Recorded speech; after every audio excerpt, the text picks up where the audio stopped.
Thank you. Thank you very much. Thank you. Thank you very much. Thank you. Please be seated.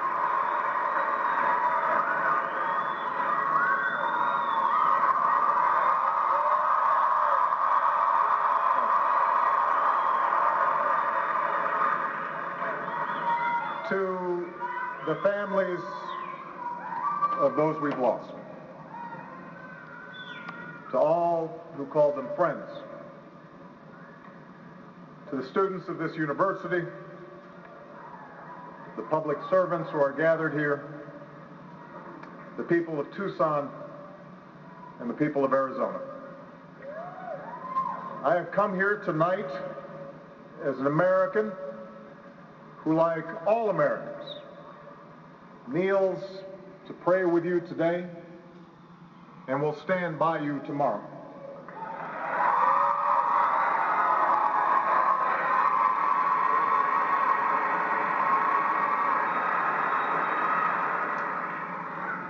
There is nothing I can say that will fill the sudden hole torn in your hearts. But know this,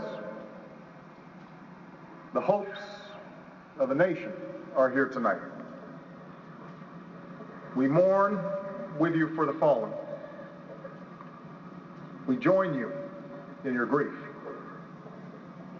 And we add our faith to yours that Representative Gabrielle Giffard and the other living victims of this tragedy will pull through.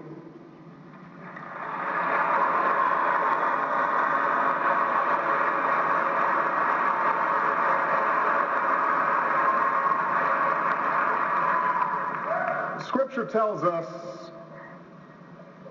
there's a river whose streams make glad the city of God, the holy place where the Most High dwells. God is within her. She will not fall. God will help her at break of day.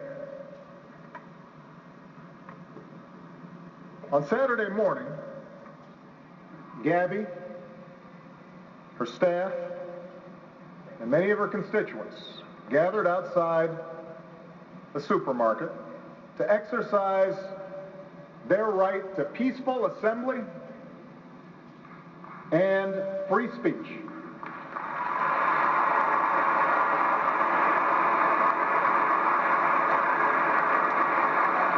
They were fulfilling a central tenet of the democracy envisioned by our founders. Representatives of the people answering questions to their constituents so as to carry their concerns back to our nation's capital. Gabby called it Congress on your corner, just an updated version of government of and by and for the people.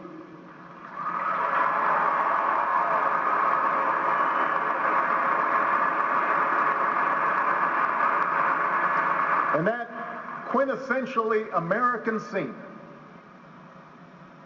that was the scene that was shattered by a gunman's bullets.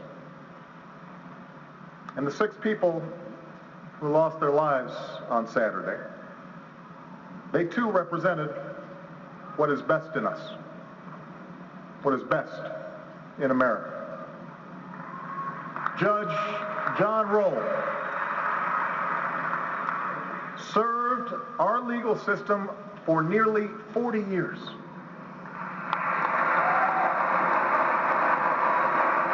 A graduate of this university and a graduate of this law school.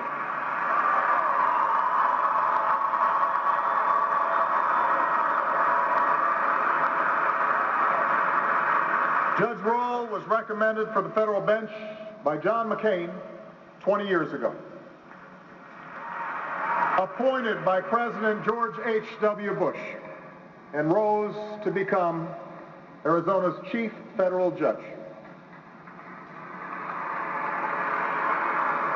His colleagues described him as the hardest working judge within the Ninth Circuit. He was on his way back from attending Mass, as he did every day, when he decided to stop by and say hi to his representative. John is survived by his loving wife, Maureen, his 3 sons, and his 5 beautiful grandchildren.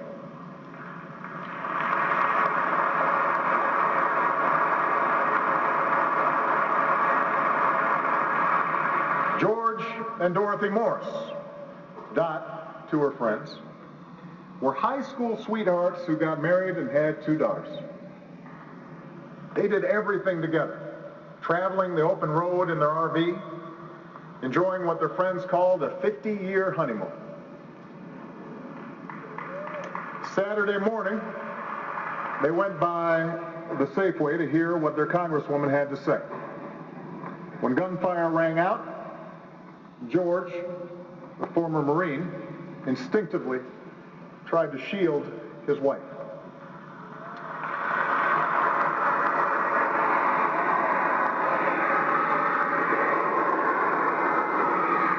Both were shot.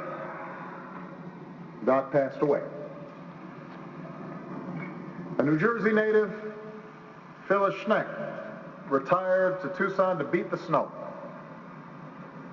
But in the summer, she would return east, where her world revolved around her 3 children, her 7 grandchildren, and 2-year-old great-granddaughter.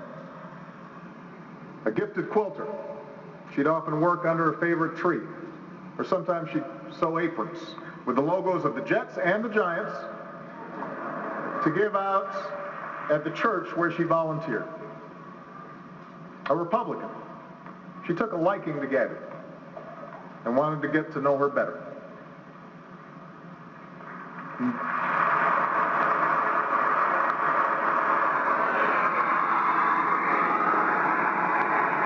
Dorwin and Mavi Stoddard grew up in Tucson together about 70 years ago.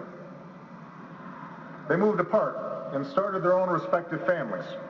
But after both were widowed, they found their way back here to, as one of Mavi's daughters put it, be boyfriend and girlfriend again.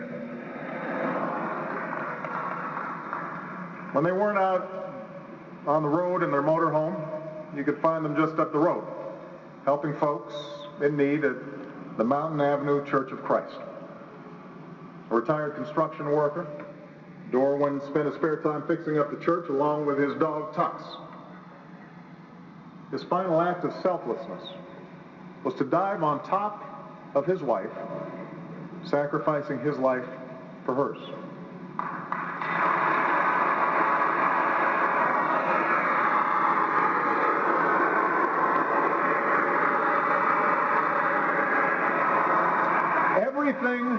Everything Gabe Zimmerman did, he did with passion.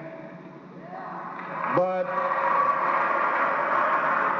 his true passion was helping people. As Gabby's outreach director, he made the cares of thousands of her constituents his own, seeing to it that seniors got the Medicare benefits that they had earned, that veterans got the medals and the care that they deserved. The government was working for ordinary folks. He died doing what he loved, talking with people and seeing how he could help. And Gabe is survived by his parents, Ross and Emily, his brother Ben, and his fiancée Kelly, who he planned to marry next year.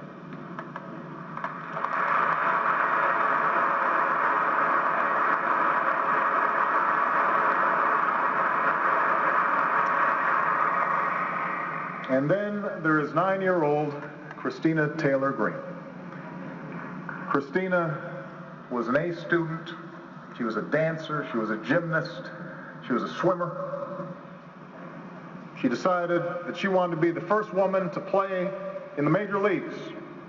And as the only girl on her little league team, no one put it past her